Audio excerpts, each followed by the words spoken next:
DCM DK Shivakumar versus ಕೇಂದ್ರ ಸಚಿವ H D. Kumaraswamy. Bidadi township ವಿಚಾರಕ್ಕೆ ಎಚ್.ಡಿ.ಕೆ ಪಂಥಾವನ್ನವನ್ನ ಸ್ವೀಕಾರ ಮಾಡಿದ್ದಾರೆ ಡಿಸಿಎಂ ಡಿಕೆ ಶಿವಕುಮಾರ್. ಇವರಿಬ್ಬರ ನಡುವೆ ಜಟಾಪಟಿ ಜೋರಾಗ್ತಾ ಇದೆ. ಬಿಡದಿ ಟೌನ್ಶಿಪ್ ವಿಚಾರಕ್ಕೆ ಕುಮಾರಸ್ವಾಮಿ ಪಂಥಾವನವನ್ನ ಡಿಕೆಶಿ ಸ್ವೀಕಾರ ಮಾಡಿದ್ದಾರೆ. ನಾನು ಚರ್ಚೆಗೆ ಸಿದ್ಧ, ಅವರು ಬರಲಿ, ಕುಮಾರಸ್ವಾಮಿಗೆ ಸವಾಲ್ ಹಾಕಿದ್ದಾರೆ ಡಿಕೆಶಿ. ಎಚ್.ಡಿ. ಕುಮಾರಸ್ವಾಮಿ ದಂಡು ದಾಳಿ ಕಟ್ಟಿಕೊಂಡು ಚರ್ಚೆಗೆ ಬರಲಿ. ಈ ರೀತಿಯಾಗಿ ಪಂಥಾಹ್ವಾನಕ್ಕೆ ಡಿಸಿಎಂ ಡಿಕೆ ಶಿವಕುಮಾರ್ ಪ್ರತಿ ಸವಾಲು ಹಾಕಿದ್ದಾರೆ. ಒಟ್ಟಿನಲ್ಲಿ ಜಟಾಪಟಿ ಇಬ್ಬರ ನಡುವೆ ಜೋರಾಗ್ತಾ ಇದೆ. ಒಂದು ನಿಟ್ಟಿನಲ್ಲಿ ಬಿಡದಿ ಟೌನ್ಶಿಪ್ ವಿಚಾರಕ್ಕೆ ಸಂಬಂಧಿಸಿದಂತೆ ಎಚ್.ಡಿ. ಕುಮಾರಸ್ವಾಮಿ ಅವರು ಏನು ಹೇಳಿಕೆಯನ್ನು ಕೊಟ್ಟಿದ್ರು ಅದಕ್ಕೆ ತಿರುಗೇಟನ್ನು ಕೊಡುವಂಥ ಕೆಲಸ ಆಗ್ತಾ ಇದೆ. ಸವಾಲಿಗೆ ಪ್ರತಿ ಸವಾಲು ಎನ್ನುವಂಥ ಅರ್ಥದಲ್ಲಿ ಇಬ್ಬರು ನಾಯಕರು ಕೂಡ ಮಾತನಾಡ್ತಾ ಇದ್ದಾರೆ. ಕೇಂದ್ರ ಸಚಿವರಾಗಿರುವಂಥ ಎಚ್.ಡಿ. ಕುಮಾರಸ್ವಾಮಿ ಅವರಿಗೆ ಪಂಥಾಹ್ವಾನವನ್ನು ಕೊಟ್ಟಿದ್ದಾರೆ ಡಿಸಿಎಂ ಡಿಕೆ ಶಿವಕುಮಾರ್ ಅವರು. ಹಾಗಾದರೆ ಕೇಂದ್ರ ಸಚಿವರಾಗಿರುವಂಥ ಎಚ್.ಡಿ. ಕುಮಾರಸ್ವಾಮಿ ಅವರು ಏನು ಮಾತಾಡಿದ್ರು, ಅದಕ್ಕೆ ಡಿಸಿಎಂ ಡಿಕೆ ಶಿವಕುಮಾರ್ ಅವರು ಯಾವ ರೀತಿಯಾಗಿ ಸವಾಲು ಕೊಟ್ಟಿದ್ದಾರೆ, ಬನ್ನಿ ನೋಡೋಣ. ಚರ್ಚೆ ತಯಾರಾಗಿದ್ದೀನಿ ನಾನು ಚರ್ಚೆ ಮಾಡ್ಲಿಕ್ಕೆ. ಕುಮಾರಸ್ವಾಮಿ ಜೊತೆ ಚರ್ಚೆ ಮಾಡೋದಿದ್ರೆ ಬನ್ನಿ, ಅದು ಏನು ಚರ್ಚೆ ಮಾಡಬೇಕು. ನನ್ನ ರೈತರು ಬಂದು 20 ಜನ ಭೇಟಿ ಮಾಡಿದಾರಲ್ಲ ನಿಮ್ಮ ಜೊತೆ, ನಿಮ್ಮ ನ್ಯಾಷನಲ್ ಕಾಲೇಜು, ಆ ಕಾಲೇಜ್ ಹಣೆ ಬರವೋ ಗೊತ್ತು. ಅದು ಎಷ್ಟೆಲ್ಲ ಟೋಪಿ ಹಾಕಿ ಇದನ್ನ ಸೃಷ್ಟಿ ಮಾಡಿ ದಾಖಲೆಗಳನ್ನ ಆ ಕಾಲೇಜ್ ಕಟ್ಟೋರ ಪಾಪ ನಿಲ್ತಿದೆ ಅಲ್ಲಿ. ನಾವೇನು ಆ ಕೆಲಸ ಮಾಡಿಲ್ಲ. ಆ ರೀತಿಯ ದೌರ್ಜನ್ಯ ಮಾಡಿ ಸರ್ಕಾರದ ಭೂಮಿನ ನಾವಿವತ್ತು ಅದೇನೋ 4 ಎಕರೆ ನಡೀತಾ ಇದೆಯಲ್ಲ ನಮ್ದು, ಇನ್ನು ಅದು 40 ವರ್ಷದ ತಗೊಂಡಿರ್ತಕ್ಕಂಥದ್ದು. ಆ ರೀತಿ ನಾವೆಂದೂ ಮಾಡಿಲ್ಲ. ಯಾವ ಚರ್ಚೆಗೂ ಸಿದ್ಧ ಇದ್ದೇನೆ. ಬಿಡದಿನಲ್ಲಿ ನಮ್ಮ ಸಿದ್ದರಾಮಯ್ಯನವ್ರ ಬಗ್ಗೆ ಬಹಳ ಪ್ರೀತಿ ತೋರಿಸ್ತಾ ಇದ್ದಾರೆ. ತೋರಿಸ್ಲಿ ಅವರು ಹೇಳಿದ್ದಾರೆ ಸರ್ ದೇವೇಗೌಡರು. ನಿಮ್ಮ ಸಿಎಂ ಅವರು ಕೆಪಿಸಿಸಿ ಅಧ್ಯಕ್ಷರಕ್ಕೂ ಒತ್ತಡಕ್ಕೆ ಮಣಿಬೇಡಿ, ಇದು ರಿಯಲ್ ಎಸ್ಟೇಟ್ ಮಾಫಿಯಾ ಅಂತ. ರಿಯಲ್ ಎಸ್ಟೇಟ್ ಮಾಫಿಯಾ ಮಾಡಿದವ್ರು ಯಾರು? ಇದನ್ನ ನಾನು DLF ಮಾರಿದ್ದು. ಈಗ ಅದೇ ಪಾಂತನ ಕೊಟ್ಟವ್ರಲ್ಲ, ಬೇಕಾದ್ರೆ ಅವರು ಬರ್ಲಿ, ಯಾರ್ಯಾರು ಬೇಕಾದ್ರು ಅವರು ಬರ್ಲಿ, ಮಾತಾಡಿದ್ರು ಅಲ್ಲೂ ಬೇಕಾದ್ರೆ ಹೋರಾಟ ಮುಂದುವರಿಲಿ. ನಾನು ಬೇಡ ಅಂತ ಹೇಳುದು. ದೇವೇಗೌಡರು ನೀವು ಪಂಥಾಹ್ವಾನ ಕೊಟ್ಟಿದ್ರು, ನಾವ್ ಯಾಕೆ ಪಾಪ ಅವರು ಆರೋಗ್ಯ ಕುಮಾರಸ್ವಾಮಿ ಅವರು ಕೊಟ್ಟವ್ರೆ ಕುಮಾರಸ್ವಾಮಿ ಕೊಟ್ಟವ್ರೆ. ನಾವು ಅದಾದ್ಮೇಲೆ ತಾನೇ ಹೋರಾಟ ಶುರುವಾಗೋದು. ಪಾಂಥಾಹ್ವಾನ ತೀರ್ಮಾನ ಆದ್ಮೇಲೆ ಹೋರಾಟ.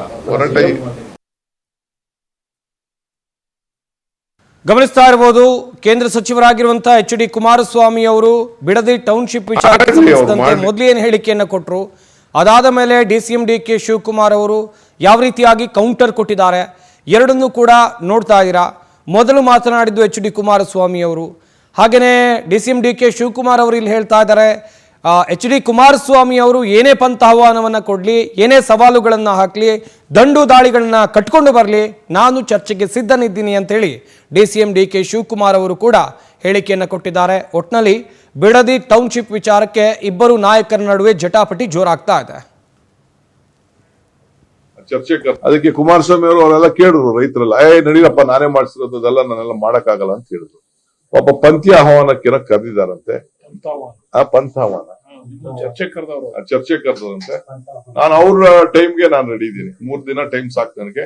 ನಾನು ನಮ್ಮ ರೈತರಿಗೆಲ್ಲ ಹೇಳ್ದೆ, ಅಣ್ಣ ನೀವು ಬೇಡ ಅಣ್ಣ, ನಾವ್ ಬರ್ತೀವಿ, ನಾವೇ ಸ್ವೀಕಾರ ಮಾಡ್ತೀವಿ, ನಾವೇ ಅವ್ರಿಗೆ ಉತ್ತರ ಕೊಡ್ತೀವಿ ಅಂತ ಪಾಪ ರೈತರೆಲ್ಲ ಹೇಳ್ತಾ ಇದ್ರು. ನನಗೆ ರೈತನ ಬಿಡಕ್ ಇಷ್ಟ ಇಲ್ಲ. ಇರ್ಲಿ, ಪಾಪ ಅವ್ರು ಕರೆದಾಗ ನಾವು ಹೋಗ್ಬೇಕು. ಫಸ್ಟ್ ಅವ್ರು ಮಾಡ್ಬೇಕಾದ್ ಇಷ್ಟೇ, ಪಂಥಾಹ್ವಾನಕ್ಕೆ ನಾನು ರೆಡಿ ಇದ್ದೀನಿ. ನಂಬರ್ 1.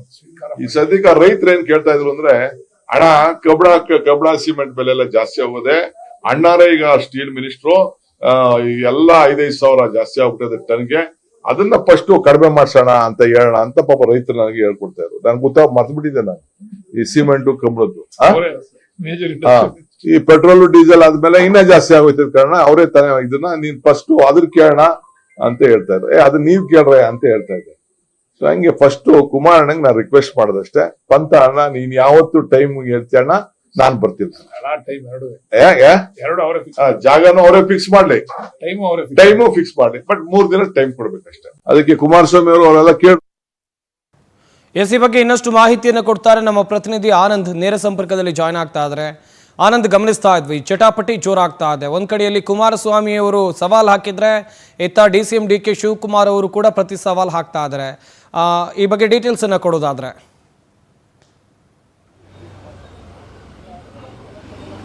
ಸಂಪತ್, ಪ್ರಮುಖವಾಗಿ ಬಿಡದಿ ಟೌನ್ಶಿಪ್ಗೆ ಸಂಬಂಧಪಟ್ಟಂತೆ ಕೇಂದ್ರ ಸಚಿವ ಕುಮಾರಸ್ವಾಮಿ ಹಾಗೆ ಡಿಸಿಎಂ ಡಿಕೆ ಶಿವಕುಮಾರ್ ಅವರ ನಡುವೆ ಪಂಥಾಹ್ವಾನದ ಪಾಲಿಟಿಕ್ಸ್ ಶುರುವಾಗಿರ್ತಕ್ಕಂಥದ್ದು. ಮೊನ್ನೆ ಬೈರವಂಗಲಕ್ಕೆ ಹೋದಂತ ಸಂದರ್ಭದಲ್ಲಿ ಎಚ್ ಡಿ ಕುಮಾರಸ್ವಾಮಿ ಅವರು ಡಿಕೆ ಸಹೋದರರಿಗೆ ಬಹಿರಂಗವಾದಂತಹ ಒಂದು ಸವಾಲನ್ನ ಹಾಕಿದ್ರು. ನಾನು ಇರುವವರೆಗೂ ಕೂಡ ಒಂದು ಇಂಚು ಭೂಮಿಯನ್ನ ಹೋಗೋದಕ್ಕೆ ಬಿಡೋದಿಲ್ಲ ಅಂತ ರೈತರಿಗೆ ಭರವಸೆಯನ್ನ ಕೊಟ್ಟಿದ್ರು.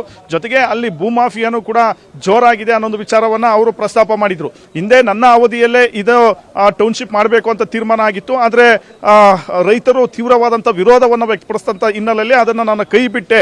ಈ ವಿಚಾರಕ್ಕೆ ಸಂಬಂಧಪಟ್ಟಂತೆ ಬಹಿರಂಗ ಚರ್ಚೆಗೆ ಬರಲಿ ಅಂತ ಡಿ ಕೆ ಶಿವಕುಮಾರ್ ಮತ್ತೆ ಡಿ ಕೆ ಸುರೇಶ್ ಅವರಿಗೆ ಕುಮಾರಸ್ವಾಮಿ ಅವರು ಪಂಥಾಹ್ವಾನ ಕೊಟ್ಟಿದ್ರು. ಅದನ್ನ ಈಗ ಡಿಸಿಎಂ ಡಿ ಕೆ ಶಿವಕುಮಾರ್ ಅವರು ಸ್ವೀಕಾರ ಮಾಡಿರ್ತಕ್ಕಂಥದ್ದು.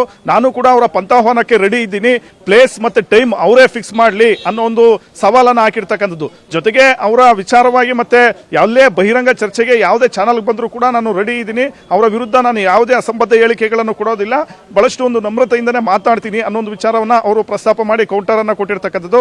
ಮತ್ತೆ 3 ದಿನಗಳು ಕಾಲಾವಕಾಶ ಕೊಟ್ಟರೆ ಎಲ್ಲ ಒಂದು ಸಿದ್ಧತೆಯನ್ನ ಮಾಡ್ಕೊಂಡು ಬರ್ತೀನಿ ಅಂತ ಡಿ ಕೆ ಶಿವಕುಮಾರ್ ಅವರು ಹೇಳಿದ್ದಾರೆ. ಈ ಸಂದರ್ಭದಲ್ಲಿ ರೈತರು ಕೂಡ ನಾವು ಕೂಡ ಬರ್ತೀವಿ, ಕುಮಾರಸ್ವಾಮಿ ಅವರ ಪಂಥಾಹ್ವಾನವನ್ನ ನಾವು ಕೂಡ ಸ್ವೀಕಾರ ಮಾಡ್ತೀವಿ ಅನ್ನೋ ಒಂದು ವಿಚಾರವನ್ನು ಕೂಡ ಅವರು ಪ್ರಸ್ತಾಪ ಮಾಡಿದ್ರು. ಒಟ್ಟಿನಲ್ಲಿ ಈಗ ಬಿಡದಿ ಟೌನ್ಶಿಪ್ಗೆ ಸಂಬಂಧಪಟ್ಟಂತೆ ರಾಜ್ಯ ಸರ್ಕಾರ ಪ್ರಮುಖವಾಗಿ ಟೌನ್ಶಿಪ್ ಮಾಡಲೇಬೇಕು ಅನ್ನೋ ಒಂದು ತೀರ್ಮಾನಕ್ಕೆ ಬಂದಿದೆ. ಇವತ್ತು ಸರ್ಕಾರಿ ನಿವಾಸದಲ್ಲಿ ಡಿಸಿಎಂ ಡಿ ಕೆ ಶಿವಕುಮಾರ್ ಅವರ ಸರ್ಕಾರಿ ನಿವಾಸದಲ್ಲಿ ಸುಮಾರು 100ಕ್ಕೂ ಹೆಚ್ಚು ರೈತರ ಜೊತೆ ಸಭೆಯನ್ನ ಮಾಡಿದ್ರು. ಈ ಸಂದರ್ಭದಲ್ಲಿ ಎಲ್ಲ ರೈತರು ಕೂಡ ಜಾಗವನ್ನ ತಮ್ಮ ಜಮೀನವನ್ನ ಬಿಟ್ಕೊಡ್ತಕ್ಕಂಥ ನಿಟ್ಟಿನಲ್ಲಿ ಒಪ್ಪಿಗೆಯನ್ನ ಕೊಟ್ಟಿದ್ದಾರೆ. ಜೊತೆಗೆ ಏನ್ ಜಮೀನನ್ನ ತಗೊಳ್ತಾರೆ ಅಲ್ಲಿ 1 ಸೈಟು 2 ಸೈಟು ಕೊಡಬೇಕು ನಮಗೆ ಅನ್ನೋ ಒಂದು ಬೇಡಿಕೆಯನ್ನ ಇಟ್ಟಿದ್ದಾರೆ. ಅದಕ್ಕೂ ಕೂಡ ಡಿ ಕೆ ಶಿವಕುಮಾರ್ ಅವರು ಓಕೆ ಅಂದಿರ್ತಕ್ಕಂಥದ್ದು. ಜೊತೆಗೆ ಬಿಡದಿ ರೈತರಿಗೆ ಬಹಳಷ್ಟು ಒಂದು ಪರಿಹಾರವನ್ನು ಕೂಡ ಕೊಡ್ತಕ್ಕಂಥ ನಿಟ್ಟಿನಲ್ಲಿ ತೀರ್ಮಾನವಾಗಿದೆ. ರೆಸಿಡೆನ್ಸಿಯಲ್ ಒಂದು ಏರಿಯಾ ಇದ್ದವರಿಗೆ 50% ಮತ್ತೆ ಕಮರ್ಷಿಯಲ್ ಇದ್ದವರಿಗೆ 40%, 45% ಪರಿಹಾರ ಕೊಡ್ತಕ್ಕಂಥ ಒಂದು ನಿಟ್ಟಿನಲ್ಲಿ ತೀರ್ಮಾನ ಆಗಿರ್ತಕ್ಕಂಥದ್ದು. ಈ 2-3 ದಿನದಲ್ಲಿ ನೋಟಿಫಿಕೇಶನ್ ಆಗುತ್ತೆ. ತದನಂತರ ಅವರಿಗೆ ಪರಿಹಾರ ಕೊಡ್ತಕ್ಕಂಥ ಒಂದು ಕೆಲಸನೂ ಕೂಡ ಮಾಡ್ತೀವಿ ಅಂತ ಡಿ ಕೆ ಶಿವಕುಮಾರ್ ಅವರು ಹೇಳಿರ್ತಕ್ಕಂಥದ್ದು. ಒಟ್ಟಿನಲ್ಲಿ ಈಗ ಬಿಡದಿ ಟೌನ್ಶಿಪ್ ಅನ್ನ ಆ ಕಾಲದಲ್ಲೇ ರೆಡ್ ಝೋನ್ ಅಂತ ಗುರುಸಲಾಗಿರ್ತಕ್ಕಂಥದ್ದು. ಹಾಗಾಗಿ ಅಲ್ಲಿ ಯಾವುದೇ ರೀತಿಯ ಬೇರೆ ಒಂದು ಚಟುವಟಿಕೆಯನ್ನು ಮಾಡೋದಕ್ಕಾಗಿಲ್ಲ. ಹಾಗಾಗಿ ಟೌನ್ಶಿಪ್ ಮಾಡಬೇಕು ಅನ್ನೋ ಒಂದು ನಿಟ್ಟಿನಲ್ಲಿ ರಾಜ್ಯ ಸರ್ಕಾರ ಒಂದು ತೀರ್ಮಾನ ಮಾಡಿರ್ತಕ್ಕಂಥದ್ದು. ಹೀಗಾಗಿ ಅಲ್ಲಿ ರೆಡ್ ಝೋನ್ ಮಾಡಿರ್ತಕ್ಕಂಥದ್ದೇ ಪ್ರಮುಖವಾಗಿ ಎಚ್ ಡಿ ಕುಮಾರಸ್ವಾಮಿ ಅವರ ಅವಧಿಯಲ್ಲಿ ಈಗ ಅವರು ಉಲ್ಟಾ ಹೊಡಿತಾ ಇದ್ದಾರೆ ಅನ್ನೋ ಒಂದು ಆಕ್ರೋಶವನ್ನು ಅವರು ವ್ಯಕ್ತಪಡಿಸಿದ್ರು. ಜೊತೆಗೆ ಕುಮಾರಸ್ವಾಮಿ ಅವರು ಹಿಟ್ ಅಂಡ್ ರನ್ ಮಾಡ್ತಿದ್ದಾರೆ ಅನ್ನೋ ಒಂದು ವಿಚಾರವನ್ನು ಕೂಡ ಪ್ರಸ್ತಾಪ ಮಾಡಿದ್ದಾರೆ. ಜೊತೆಗೆ ಅವರ ಜೊತೆ ಎಚ್ ಡಿ ಕುಮಾರಸ್ವಾಮಿ ಅವರ ಜೊತೆ ದೇವೇಗೌಡರು ಕೂಡ ಪಂಥಾಹ್ವಾನಕ್ಕೆ ಬರಲಿ ಅಂತ ಸವಾಲನ್ನ ಡಿ ಕೆ ಶಿವಕುಮಾರ್ ಅವರು ಹಾಕಿರ್ತಕ್ಕಂಥದ್ದು. ಸಂಪತ್ ಡೀಟೇಲ್ಸ್ಗಾಗಿ